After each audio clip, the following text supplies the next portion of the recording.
amoy pa lang niya, nako, nakakagutom na!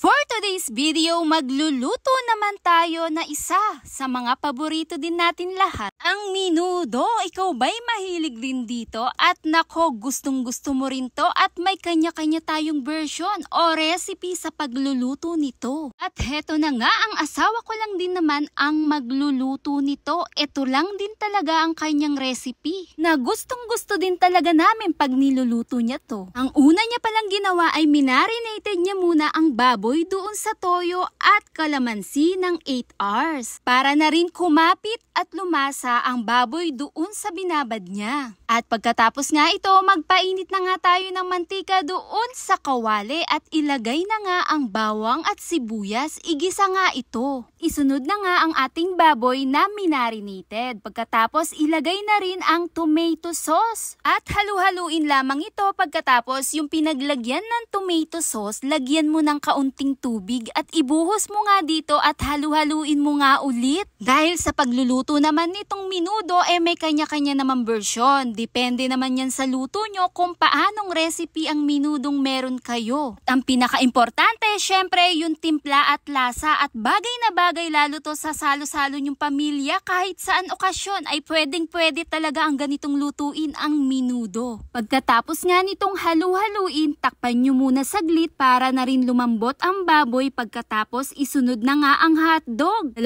pirasong hotdog ang nilagay namin. At kinat lang namin siya sa maliliit at isunod na nga natin ang magbibigay lasa din ang ating atay. Ang atay natin matigas pa at nilagay na rin dito at maya-maya'y maluluto na rin yan. At yung pinagbabaran natin, yung minarinated nating sabaw na naiwan, ilagay at ibuhos na nga dito at lagyan na nga natin ng mga pampalasa. Ito'y depende na rin sa inyo kung anong meron seasoning ang meron kayo. Pagkatapos nga nito ay halu-haluin lamang, nilagyan pala ito ng asukal. Para na rin mag-balance mismo ang lasa nito at syempre dagdag talaga palasa ang ganyan lutuin. Gurado talaga sa ganitong lutuin, tiyak talagang uulit-ulitin mo dahil sa kumpletong sangkap at lasa at tamang-tama rin talaga sa timpla. At ilagay na rin natin ang patatas at carrots, maliliit lamang na hinati-hati ito. Ito'y bihira lamang lutuin pero pag nandyan na talaga, sold na talaga ang araw mo, tipong mapapaanlikanin ka na naman talaga. Sa ganitong pagkain naman talaga, nako, mapapakain ka rin talaga ng madami. Isa lang din naman to sa pinakapaborito ng lahat. Abay, lahat naman siguro'y gustong-gusto ang ganitong lutuin.